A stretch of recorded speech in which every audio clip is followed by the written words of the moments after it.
বছরটিকে বলা হতো আমুল হজেন বা শোকের বছর। প্রথম যেদিন কোরআনের বাণী রসুল সাল্লাল্লাহু আলাইহি ওয়াসাল্লামের উপর নাজিল হল, যেদিন তিনি ভয় পেয়েছিলেন যে তিনি হয়তো পাগল হয়ে যাচ্ছেন, সেদিন যে ব্যক্তিটি তাকে শান্ত করেছিলেন, তাকে আশ্বাস দিয়ে বলেছিলেন আল্লাহ কখনো আপনাকে অপমানিত করবেন না, সেই ব্যক্তির নাম খাদিজা বিনত খুয়াইলিদ রাদিয়াল্লাহু আনহা। যে ব্যক্তিটি নবুয়তের সবচেয়ে কঠিন সময়টায় রসুল সাল্লাল্লাহু আলাইহি ওয়াসাল্লামের পাশে দাঁড়িয়েছিলেন, তাকে পরামর্শ দিয়েছিলেন, যার ঈমান এবং তাকওয়া এত উচ্চ স্তরের ছিল যে স্বয়ং আল্লাহ তাআলা এবং জিবরাইল আলাইহিস সালাম তার প্রতি সালাম পেশ করেছিলেন। যেই ব্যক্তি রসুল সাল্লাল্লাহু আলাইহি ওয়াসাল্লামের 4টি সন্তানের মা, যেই ব্যক্তি শুধুমাত্র তার স্ত্রী ছিলেন না, বরং যিনি ছিলেন তার জীবনের একটি স্তম্ভ, সেই খাদিজা রাদিয়াল্লাহু আনহা নবুয়তের 10ম বছরে ইন্তেকাল করলেন। এই ঘটনাটি রসুল সাল্লাল্লাহু আলাইহি ওয়াসাল্লামের জন্য এতটাই কষ্টকর ছিল যে তিনি শোকে আক্রান্ত হয়ে কয়েকদিন ঘর থেকে বের হবারই শক্তি পাননি। এই একটি ঘটনাই হয়তো রসুল সাল্লাল্লাহু আলাইহি ওয়াসাল্লামের জীবনের আমুল হজেন বা শোকের বছর হিসেবে আখ্যায়িত হওয়ার জন্য যথেষ্ট হতো। কিন্তু এর কিছুদিন পরেই তিনি আরেকটি বড় ধরনের ধাক্কা অনুভব করলেন। তার আপন চাচা আবু তালিব মৃত্যুবরণ করলেন। সম্পর্কে চাচা হলেও এতিম হয়ে জন্মগ্রহণ করা রসুল সাল্লাল্লাহু আলাইহি ওয়াসাল্লাম, যিনি শৈশবে তার মা এবং দাদাকেও হারিয়েছিলেন, তার জন্যে আবু তালিব অনেকটা বাবার মতোই ছিলেন। ব্যক্তিগত জীবনে যদি খাদিজা রাদিয়াল্লাহু আনহা তার সবচেয়ে বড় সহায়ক হয়ে থাকেন, তাহলে সামাজিক জীবনে অবশ্যই সেই অবস্থানে ছিলেন আবু তালিব। রসুল সাল্লাল্লাহু আলাইহি ওয়াসাল্লামের জন্য এই মৃত্যুটা আরও বেশি বেদনাদায়ক ছিল এই কারণে যে সারা জীবন তার আদরের ভাতিজাকে সব ধরনের সহযোগিতা করার পরেও জীবনের শেষ মুহূর্তে এসে আবু তালিব ইসলাম গ্রহণ করে মৃত্যুবরণ করতে পারেননি। অল্প কিছুদিনের ব্যবধানেই রসুল সাল্লাল্লাহু আলাইহি ওয়াসাল্লাম যেন একেবারে নিঃসঙ্গ হয়ে গেলেন। আবু তালিবের আশ্রয় হারিয়ে তিনি যেন সমাজে একেবারে দুর্বল হয়ে পড়লেন। তখনকার আরব সমাজে বংশের একজন মুরব্বী তার বংশের মানুষদের আশ্রয় দিয়ে থাকতেন। এটাকে অনেকটা বর্তমান যুগের নাগরিকত্বের মতো দেখা যেতে পারে।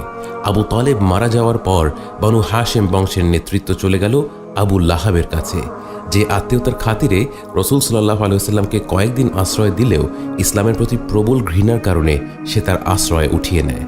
সেই সমাজে কারো আশ্রয় না থাকাটা বেশ ভয়ানক বিষয় ছিল। কেউ আপনার কোনো ক্ষতি করলে আপনার হয়ে সুশাসন চাওয়ার মতো কোনো মানুষ থাকবে না। আপনি নানা ধরনের হয়রানির শিকার হয়ে যেতে পারেন এবং রসুল সাল্লাল্লাহু আলাইহি ওয়াসাল্লামের সাথে তেমনটাই হতে থাকলো। ব্যক্তিগত জীবনের প্রবল শোকের সাথে যোগ হলো সামাজিকভাবে বিভিন্নভাবে লাঞ্ছিত হওয়া। রসুল সাল্লাল্লাহু আলাইহি ওয়াসাল্লাম দেখলেন এই মুহূর্তে মক্কার বাইরে ইসলামের বাণী প্রচার করাটা অত্যন্ত জরুরি। বর্তমানে যদিও আরব দেশের প্রধান 2 শহর বলতে আমরা মক্কা আর মদিনাকে বোঝাই, তখনকার সময় মদিনা, যার নাম ছিল ইয়াসরিব, তখনও পর্যন্ত তেমন গুরুত্বপূর্ণ কোনো শহর ছিল না। বরং মক্কার আরও কাছের শহর তায়েফের গুরুত্ব ছিল তুলনামূলকভাবে বেশি। রসুল সাল্লাল্লাহু আলাইহি ওয়াসাল্লাম তাই ঠিক করলেন তিনি তায়েফ শহরে গিয়ে ইসলামের আহ্বান জানাবেন। মক্কা থেকে তায়েফের দূরত্ব ছিল 70 মাইল। কিন্তু কৌশলগত কারণেই হোক আর আর্থিক সংকটের কারণেই হোক, রসুল সাল্লাল্লাহু আলাইহি ওয়াসাল্লাম সেই পথ পাড়ি দিলেন পায়ে হেঁটেই, সাথে তার একমাত্র সঙ্গী তার দাস যায়েদ ইবনে হারিসা রাদিয়াল্লাহু আনহু। 70 মাইল দূরত্বের পথ, কথাটা বলতে খরচ হয় কয়েক সেকেন্ড, কিন্তু এর পেছনে যে ত্যাগ ছিল, যে কষ্ট ছিল, তা হয়তো বর্তমান যুগে একমাত্র ঘর ছেড়ে আসা শরণার্থীরাই উপলব্ধি করতে পারবে। উত্তপ্ত সূর্যের নিচে কর্কশ নিষ্প্রাণ মরুভূমির মধ্য দিয়ে 50 বছর বয়সী রসুল সাল্লাল্লাহু আলাইহি ওয়াসাল্লাম হেঁটে গিয়েছেন, যেন জাহেল কোরাইশেরা সত্যের বাণীকে দমিয়ে না দেয়, যেন পবিত্র এই কথাগুলো আমার আপনার কানে পৌঁছয়। তায়েফ শহর তখন 3 ভাই দ্বারা পরিচালিত। তারা যার যার প্রশাসনের জায়গা ভাগ করে নিয়েছিল। রসুল সাল্লাল্লাহু আলাইহি ওয়াসাল্লাম প্রথমেই তাদের কাছে ইসলামের বাণী পৌঁছে দেওয়ার কথা ঠিক করলেন, কারণ একটি সমাজের নেতারা যখন কোনো জীবন ব্যবস্থাকে গ্রহণ করে ফেলে, তখন সেখানকার সাধারণ মানুষের জন্য তা অনুসরণ করা সহজ হয়ে যায়। তিনি একে একে 3 ভাইয়ের সাথেই দেখা করলেন এবং প্রত্যেকে তার আহ্বানকে তুচ্ছ তাচ্ছিল্য করে প্রত্যাখ্যান করল। প্রথমজন তার আহ্বান শুনে এতটাই রাগান্বিত হয়েছিল যে সে বলল, আল্লাহ যদি সত্যি তোমাকে রসুল হিসেবে পাঠিয়ে থাকেন, তাহলে আমি নিজ হাতে কাবার গিলাফটা ছিঁড়ে চূর্ণ বিচূর্ণ করে দিব। নাউযুবিল্লাহ। দ্বিতীয়জন ব্যঙ্গাত্মক ভঙ্গিতে বলল, আল্লাহকে রসুল হিসেবে বেছে নেওয়ার জন্য তোমার থেকে ভালো কাউকে পাননি। এবং তৃতীয় ভাইও ব্যঙ্গ করে বলল, তুমি যদি সত্যি নবী হয়ে থাকো তাহলে তোমার সাথে আমি কথা বলতে পারবো না, কারণ তুমি আমার অনেক ওপরে। আর তুমি যদি মিথ্যুক হয়ে থাকো তাহলেও আমি তোমার সাথে কথা বলতে পারবো না, কারণ তুমি আমার থেকে অনেক নিচু স্তরের মানুষ। অর্থাৎ সে ঘুরিয়ে মূলত এই কথাই বলল যে তুমি সত্য বলো বা মিথ্যা বলো, আমি তোমার কোনো কথাই গ্রহণ করব না। যেই রসুল সাল্লাল্লাহু আলাইহি ওয়াসাল্লামের চরিত্র এত পরম, এত সুন্দর, যাকে স্বয়ং আল্লাহ বর্ণনা করে বলেছেন ইন্নাকা লাআলা খুলুকিন আযীম, নিঃসন্দেহে আপনার চরিত্র অবশ্যই অতি উচ্চতায় সমাসীন। যেই রসুল সাল্লাল্লাহু আলাইহি ওয়াসাল্লামের সঙ্গে কেউ একবার কথা বললেই মুগ্ধ হয়ে যেতেন। আমি আপনি আমাদের শ্রেষ্ঠ ব্যবহার এবং কথা বলার ভঙ্গি দিয়েও যে মানুষটার কাছাকাছিও যেতে পারবো না, সেই মানুষের আমন্ত্রণের উত্তরে তায়েফের 3 নেতা এরকম বিভৎস মন্তব্য করে বসল। একের পর এক ধাক্কার পরও রসুল সাল্লাল্লাহু আলাইহি ওয়াসাল্লাম হাল ছেড়ে দেননি, কারণ তিনি তো নিজের কথা ভাবছিলেন না। তিনি তো হাল ছেড়ে দিলেও জান্নাতে চলে যেতেন। তিনি তো তার কাছের মানুষদের কথাও ভাবছিলেন না, কারণ তার কাছের মানুষেরা তো অনেকেই ইসলাম গ্রহণ করেছিল। তিনি এত অপমান, এত লাঞ্ছনা সয়ে গেছেন যেন আমি আর আপনি একদিন হেদায়েত পাই, যেন আমরা শিরক থেকে মুক্ত হতে পারি। তাই তায়েফের নেতাদের এরকম নিকৃষ্ট আচরণের পরেও তিনি আশাহত হননি। সমাজের নেতারা না হলেও হয়তো সাধারণ মানুষদের মধ্যে কেউ সত্যকে চিহ্নিত করবে, অন্তত একজন হলেও হয়তো ইসলাম গ্রহণ করবে। তিনি সব মিলিয়ে সপ্তাহ থেকে 10 দিনের মতো তাইফ শহরে কাটালেন, কিন্তু কেউ তার আহ্বানে সাড়া দেয়নি। তিনি বুঝতে পারলেন এখন সেখান থেকে ফিরে আসাটাই সমীচীন হবে। কিন্তু সেখানকার মানুষ এতটাই নিকৃষ্ট মনোভাবের ছিল যে তারা শুধু রাসূল সাল্লাল্লাহু আলাইহি ওয়াসাল্লামকে অপমান আর প্রত্যাখ্যান করেই ক্ষান্ত হয়নি। তাদের নেতারা শহরের দুর্বৃত্তদের ডেকে বলল, এই দুজন যেন শহর থেকে সসম্মানে বের না হতে পারে। রাসূল সাল্লাল্লাহু আলাইহি ওয়াসাল্লাম এবং যায়েদ রাদিয়াল্লাহু আনহু শহর থেকে বের হতে হতে দেখলেন শহরের বাহির থেকে শুরু করে অনেক দূর পর্যন্ত রাস্তার দুপাশে মানুষ লাইন ধরে দাঁড়িয়ে আছে। যেই তারা শহর থেকে বের হতে শুরু করলেন, অমনি তারা তাদেরকে অনবরত পাথর মারা শুরু করল। বৃষ্টির মতো একের পর এক পাথর এসে তাদের আঘাত করতে লাগলো। প্রতি ধাপে ধাপে এসে তাদের গায়ে পাথর পড়া শুরু করলো এবং তারা বিশেষভাবে রাসূল সাল্লাল্লাহু আলাইহি ওয়াসাল্লামের পাকে লক্ষ্য করে পাথর মারতে থাকলো, যেন তাদের বের হতে আরও বেশি সময় লাগে এবং তারা যেন আরও বেশি কষ্ট পেতে পেতে সেখান থেকে চলে যান। যায়েদ রাদিয়াল্লাহু আনহু এ পর্যায়ে অস্থির হয়ে পড়লেন এবং কিছুই বুঝলেন না ওরা কেন এমন করছিল। ওদিকে রাসূল সাল্লাল্লাহু আলাইহি ওয়াসাল্লামের গা থেকে রক্ত বের হতে থাকলো। পাথর তো আর কোনো তীর না যে একটা গায়ে এসে লাগলেই রক্ত বের হবে, বরং পাথর একের পর এক একই জায়গায় লাগতে লাগতে চামড়া ফেটে তার গা থেকে রক্ত বের হতে থাকলো। তিনি প্রায় অবচেতন অবস্থায় চলে গেলেন এবং দীর্ঘ 5 মাইল পথ ধরে সেই মানুষরূপী পশুরা তাদের পেছন পেছন যেতে থাকলো এবং তাদের দিকে পাথর নিক্ষেপ করতে লাগলো। ভেবে দেখুন, একজন মানুষের অন্তর কতটুকু কলুষিত হলে সে কষ্ট করে 5 মাইল হেঁটে হেঁটে কাউকে পাথর মারবে, তারপর আবার সেই কড়া রোদে 5 মাইল হেঁটে হেঁটে ফিরবে। এরকম মানুষের কথা চিন্তা করলে আমার আর আপনার মনে কতটুকু ঘৃণা জন্মায় ভেবে দেখুন। কিন্তু এরপরে রাসূল সাল্লাল্লাহু আলাইহি ওয়াসাল্লাম যা করলেন তা সত্যি ভাষায় প্রকাশ করার মতো না। রক্তাক্ত, আহত, অবচেতন প্রায় অবস্থায় রাসূল সাল্লাল্লাহু আলাইহি ওয়াসাল্লামকে ধরে ধরে যায়েদ রাদিয়াল্লাহু আনহু কিছু দূর এগিয়ে একটি গাছের নিচে বসলেন। রাসূল সাল্লাল্লাহু আলাইহি ওয়াসাল্লামের পা থেকে এত বেশি রক্ত বের হচ্ছিল যে তার চামড়ার স্যান্ডেলটা তার পায়ের সাথে আঠার মতো লেগেছিল এবং একটু একটু করে টেনে টেনে স্যান্ডেলটা তার পা থেকে ছোটাতে হয়েছিল। এরপর রাসূল সাল্লাল্লাহু আলাইহি ওয়াসাল্লাম কি করলেন? অবিশ্বাস্য হলেও সত্যি, রাসূল সাল্লাল্লাহু আলাইহি ওয়াসাল্লাম এই ব্যথিত রক্তাক্ত শরীর নিয়েই সেই অবস্থাতেই 2 রাকাত নফল নামাজ পড়লেন। এরপর তিনি আকাশপানে তাকালেন এবং আল্লাহর কাছে দোয়া করলেন। এবং তিনি এমন এক দোয়া করলেন যা প্রতিটি মানুষকে মুগ্ধ করবে এবং তার এই দোয়া যেন প্রতিটি নিপীড়িত, নির্যাতিত, অপমানিত এবং লাঞ্ছিত ব্যক্তির জন্য একটি দিক নির্দেশক। চরম দুর্দশা এবং হতাশার ভেতরে থেকেও আমরা আল্লাহর প্রতি কেমন আচরণ করব, কেমন মনোভাব রাখব, কিভাবে তারই উপর ভরসা করতে থাকব। রাসূল সাল্লাল্লাহু আলাইহি ওয়াসাল্লাম বললেন, হে আল্লাহ, একমাত্র আপনার কাছেই আমি আমার দুর্বলতার কথা জানাচ্ছি এবং একমাত্র আপনার কাছেই আমি আমার অভাবের কথা জানাচ্ছি এবং মানুষের নিকট আমার অসম্মানের কথা একমাত্র আপনাকেই বলছি, হে আরহামার রাহিমিন। আপনিই তো প্রতিটি দুর্বল ব্যক্তির রব এবং আপনিই আমার রব। আপনি কার কাছে আমাকে ছেড়ে দিলেন?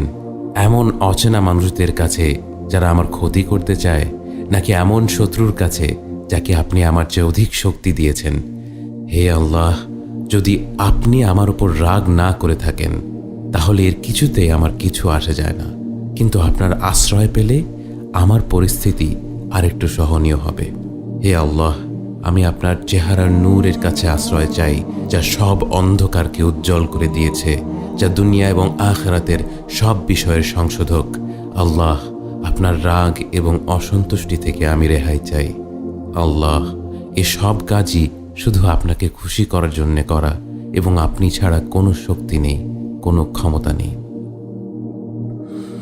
রাসূল সাল্লাল্লাহু আলাইহি ওয়াসাল্লামের দোয়া শেষে বা তার কিছুক্ষণ পর স্বয়ং জিবরাইল আলাইহিসসালাম তার কাছে এসে হাজির হলেন। এসে তাকে সালাম দিয়ে বললেন, আল্লাহ দেখেছেন ওরা তোমার সাথে কি করেছে, এবং আল্লাহ পাহাড়ের ফেরেশতাকে পাঠিয়েছেন তোমার আদেশ পালন করার জন্য। এবং এরপর পাহাড়ের ফেরেশতা রাসূল সাল্লাল্লাহু আলাইহি ওয়াসাল্লামকে সালাম দিয়ে বলল, আল্লাহ দেখেছেন ওরা আপনার সাথে কেমন আচরণ করেছে। আমি হলাম পাহাড় পরিচালনাকারী ফেরেশতা।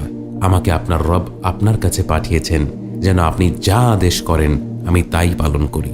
এবং রাসূল সাল্লাল্লাহু আলাইহি ওয়াসাল্লামের সাথে তায়েফের লোকদের আচরণ দেখে স্বয়ং ফেরেশতারাও এতটা ক্ষুব্ধ ছিল যে পাহাড়ের ফেরেশতা নিজ থেকেই রাসূল সাল্লাল্লাহু আলাইহি ওয়াসাল্লামকে বুদ্ধি দেওয়া শুরু করলো। সে বলল, আপনি চাইলে আমি ওদেরকে দুই পাহাড়ের মাঝখানে পিষে ধ্বংস করে দিতে পারি ইয়া রাসূলুল্লাহ সাল্লাল্লাহু আলাইহি ওয়াসাল্লাম। বিগত এক সপ্তাহেরও বেশি সময় ধরে নানা ধরনের দুর্ব্যবহারের মুখোমুখি হয়ে, নানা ধরনের অপমান সহ্য করে, শহরের দুর্বৃত্তদের কাছে অজস্র পাথরের আঘাতে রক্তাক্ত হয়ে যখন রাসূল সাল্লাল্লাহু আলাইহি ওয়াসাল্লাম তাদের ধ্বংস করার প্রস্তাব শুনলেন, তিনি বললেন, আসলে আমার আশা একটাই, যে এই লোকগুলো না হলেও তাদের পরবর্তী প্রজন্মগুলো যেন একমাত্র আল্লাহর ইবাদত করে এবং তার সাথে কাউকে শরীক না করে। অর্থাৎ এরা হয়তো ইসলাম গ্রহণ করেনি, কিন্তু ওদের ধ্বংস করে দিলে তো ওদের পরবর্তী প্রজন্ম আসারই সুযোগ হবে না। ভবিষ্যৎ প্রজন্মগুলো যেন ইসলামের বাণী শুনে সত্যকে গ্রহণ করে, সেই কথা ভেবে রাসূল সাল্লাল্লাহু আলাইহি ওয়াসাল্লাম পাহাড়ের ফেরেশতার প্রস্তাব প্রত্যাখ্যান করলেন। তিনি তায়েফবাসীদের ক্ষমা করে দিলেন। এবং আজকে 1400 বছর ধরে তায়েফে একের পর এক লাখো মুসলিম সন্তান জন্ম নিচ্ছে, যারা আল্লাহ ছাড়া কাউকে ইবাদত করে না, যাদেরই পূর্বপুরুষদের মধ্যে ছিল সেই পাথর নিক্ষেপকারীরা, যারা বুক ভরা ঘৃণা নিয়ে আমার হাবিব সাল্লাল্লাহু আলাইহি সাল্লামের গায়ে নির্মমভাবে পাথর মেরেছিল।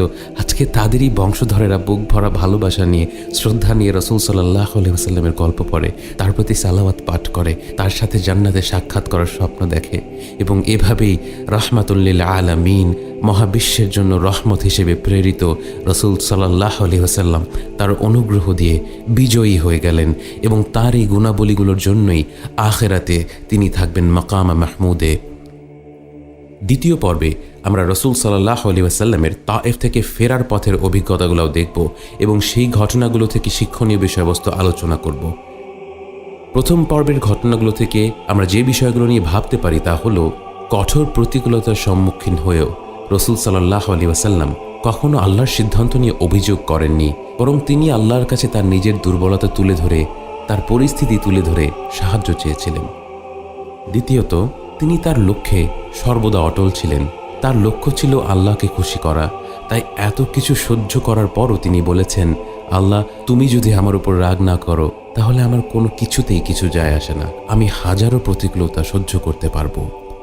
পরিশেষে এ থেকে আমরা এটাই বুঝতে পারি যে দুনিয়ার জীবনে বাধা বিপত্তি আসবেই।